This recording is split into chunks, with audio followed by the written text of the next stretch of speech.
Hello mga boss, ito tips itong Toyota Fortuner na 2016 model issue nito malamig sa likod, sa harap, mainit. Sige, aircon mo nga boss para ma-idea yung mga kababayan natin. Sige, aircon natin. Ayan, ano ang sira pag gano'n? Yan, in-aircon niya, gumana naman yung compressor. Okay, ngayon okay, hawakan natin ang lamig malamig yung tubo, yung mapunta sa harap, sa likod. Pero ang issue nito yung mainit. Ayun yung heater ang binubugan dito boss, no? Heater. Tapos dito sa likod malamig. Ayun. On yung likod boss, pa-on. Ayun, malamig yung bugas sa likod, sa harap, mainit.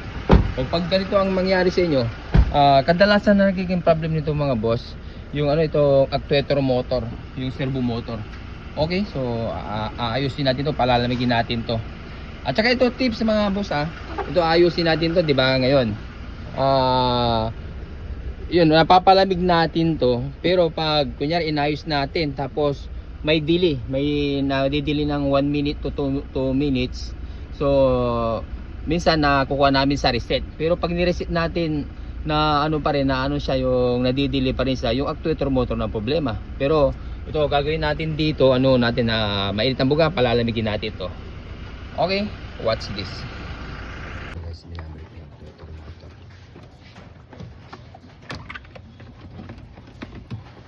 Okay guys, so ito na yung inayos natin yung actuator motor.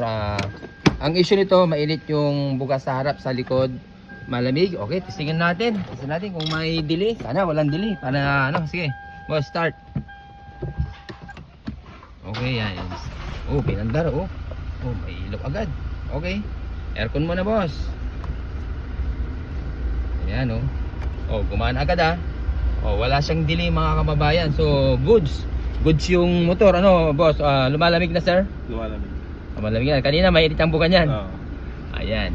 Buti na lang yung hindi na delay. Dahil yung iba, pag naayos namin, may delay na yung 1 minute or 2 minutes. Ngayon pag nadidelay, minsan nakukuha namin sa reset.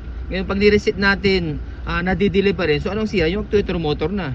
Na yun, palitan na yun. Buti na lang ito, okay pa yung actuator motor dahil hindi nadidelay.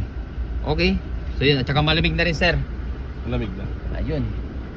Alright. Boss, ayos. Thank you. So boss, okay na yung yung Fortuner nyo na 2016, malamig na. Malamig na. Tapos na rin, buti na lang hindi siya na-delay boss. Dahil minsan yung nagagawa namin, pupunta dito, mainit yung buga. Tapos mainit ang buga sa harap, sa likod malamig.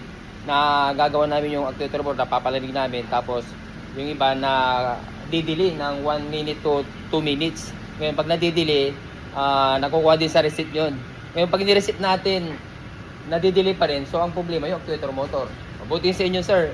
Okay. Nagisama. Okay. Ayos.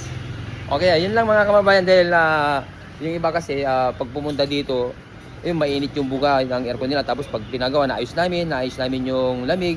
Tapos ang issue naman, napalamig natin, nadidili siya. Kung ngayon pag nadidili, yung iba nakukuha namin sa reset. I-reset lang namin, okay na, nawawala yung delay niya. Ngayon pag ni-reset natin, nadidili pa rin. So anong sira? Yung actuator motor na.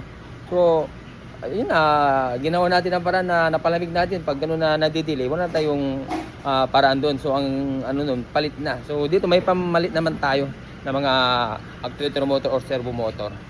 Okay, kaya yung mga nagpapaayos sa atin, may mga warranty naman yung mga gawa natin dito. Kung may mga problema, ibalik nyo lang dito sa atin. Madali naman tayong kausap. All works guaranteed tayo. Okay, siyempre, gawang may pag-ibig. Thank you.